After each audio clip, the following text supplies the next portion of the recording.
Recently US, UK, China और other countries में whooping कॉफ, जिसे 100 डेज कॉफ भी कहते हैं, के आउटब्रेक्स रिकॉर्ड हुए हैं। According to data, last year के कंपैरिजन में इस आउटब्रेक में 20 गुना ज्यादा केसेस रिपोर्ट हुए हैं। whooping कॉफ हाईली कंटेजियस बीमारी है और सबसे ज्यादा बच्चों को अफेक्ट करती है। इसके केसेस इंडिया में भी बढ़ने की संभावना है। ऐसे में एज अ पेरेंट आपको जानना जरूरी है कि whooping कफ आखिर होता क्या है। नमस्कार, मेरा नाम डॉक्टर वीनू जैन है और मैं दिल्ली में जनरल फिजिशियन हूँ। आज हम इस वीडियो में whooping कफ के कारण, उसके फैलने के कारण, उसके symptoms, diagnosis, treatment and prevention के बारे में बात करेंगे। अगर अभी तक आपने हमारे चैनल को सब्सक्राइब नहीं किया है तो प्लीज सब्सक्राइब कीजिए, शेयर कीजिए अपने दोस्तों और अपने परिवार के साथ ऐसे ही हेल्थ रिलेटेड इंफॉर्मेशन के लिए। whooping कॉफ, जिसे 100 डेज कॉफ भी कहते हैं, ये इन्फेक्शन बॉर्डेटेला पर्टुसिस एंड बॉर्डेटेला पेरापर्टुसिस नाम के बैक्टीरिया की वजह से होता है। ये बैक्टीरिया एरोसोलाइज ड्रॉपलेट्स, जो कि खांसी के दौरान बाहर निकलते हैं, उनके थ्रू स्प्रेड होता है एंड हाईली कॉन्टेजियस होता है। इसके ज्यादातर केसेस समर में मिलते हैं। whooping कॉफ के इन्फेक्शन को एक्वायर करने के लिए क्या क्या रिस्क फैक्टर्स होते हैं? First, pregnancy. Second, epidemic outbreak. अगर किसी कंट्री में एपिडेमिक हुआ है तो उसके इन्फेक्शन एक्वायर करने के रिस्क बढ़ जाते हैं। Third, lack of immunisation. अगर किसी व्यक्ति को पर्टुसिस का वैक्सीन नहीं लगा है तो उसमें भी whooping कॉफ के इन्फेक्शन को एक्वायर करने के रिस्क बढ़ जाते हैं।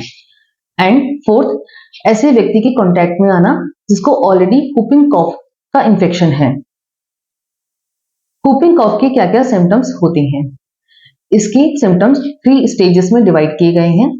First, catarrhal phase, second, paroxysmal phase and third, convalescent phase. एक एक करके हम इनके सिम्टम्स के बारे में बात करते हैं। तो फर्स्ट, कैटेरल फेज। इसके सिम्टम्स अदर वायरल इन्फेक्शन की तरह ही होते हैं, जिसमें बुखार, थकान, नजला और आंखों में लालपन होना जैसे सिम्टम्स होते हैं। ये स्टेज 1 से 2 हफ्ते के लिए रहती है और सबसे ज्यादा इन्फेक्शियस होती है। सेकंड, पैरोक्सिस्मल फेज, जो कि कैटेरल फेज के बाद आती है और इसमें फीवर आना बंद हो जाता है। अगर इसमें फीवर कंटिन्यूअसली रहता है तो इसका मतलब सुपर एडेड बैक्टीरियल न्यूमोनिया की वजह से फीवर है। इस फेज में पैरोक्सिस्म ऑफ द कफ या बाउट्स ऑफ कफ होता है, जिसके बाद लंबी गहरी सांस के साथ कैरेक्टरिस्टिक हूप साउंड आता है। ये एपिसोड कोल्ड या नॉइज से ट्रिगर होते हैं और रात में ज्यादा कॉमन होते हैं।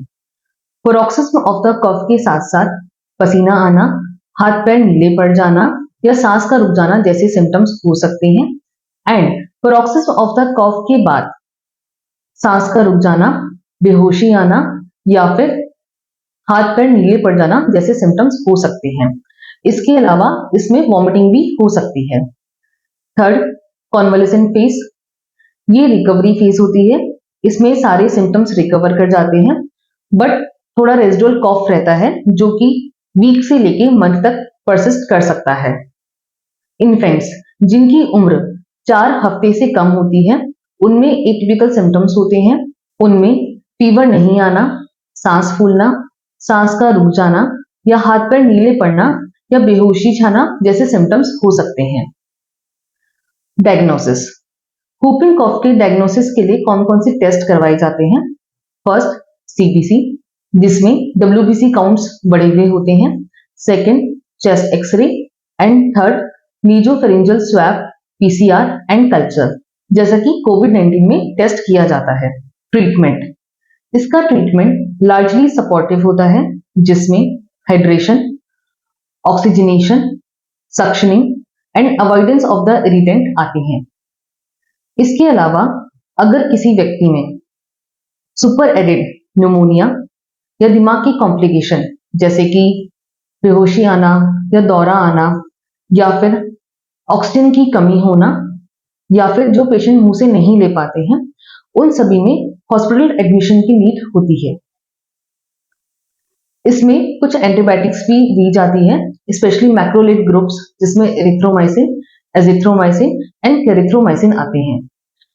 ये एंटीबायोटिक इन्फेंट्स यानी कि जिनकी उम्र 4 हफ्ते से कम होती है उनमें रिकमेंड नहीं की जाती। लंबे इन्फेक्शन के बाद यूजुअली पेशेंट इसमें रिकवर कर जाता है और इसकी मृत्यु दर बच्चों में या बूढ़े लोगों में ज्यादा होती है। प्रिवेंशन, whooping कॉफ से कैसे बचा जा सकता है? जो बच्चे या व्यक्ति whooping कॉफ से इन्फेक्टेड हैं उन्हें कैटरल फेज के दौरान और प्रोक्सिमल फेज के बाद 3 हफ्ते तक आइसोलेशन में रखना चाहिए। जिन बच्चों को एंटीबायोटिक पे शुरू किया गया है उन्हें एंटीबायोटिक शुरू करने के बाद 5 दिन तक आइसोलेशन में रखना है। इसके अलावा जो व्यक्ति क्लोज कांटेक्ट में आए हैं उन्हें एंटीबायोटिक एरिथ्रोमाइसिन के साथ पोस्ट एक्सपोजर प्रोफाइलेक्सिस देना है। वैक्सीनेशन बहुत इंपॉर्टेंट है। आप सभी को अपने बच्चों को जरूर वैक्सीन लगवानी चाहिए। Indian academy of paediatrics pertussis के प्रिवेंशन के लिए DTP वैक्सीन रिकमेंड करती है। ये 2 तरह की होती है, ए सेलुलर एंड होल सेलुलर। ये vaccine 6 weeks, 10 weeks and 14 weeks की एज के बच्चों को लगाई जाती है। इसकी 2 बूस्टर डोज लगती है। फर्स्ट बूस्टर डोज 16 से 18 महीने की एज पे लगती है और सेकेंड बूस्टर डोज 4 से 6 साल की उम्र पे लगती है। इसके अलावा प्रेगनेंसी में भी इसकी वैक्सीन रिकमेंड की जाती है। प्रेगनेंसी में ये वैक्सीन लास्ट ट्राइमेस्टर में लगाई जाती है ताकि 2 महीने से कम उम्र के बच्चों को पर्टुसिस से प्रिवेंशन मिल सके। आई होप ये वीडियो आपको इन्फॉर्मेटिव लगा होगा। Thank you.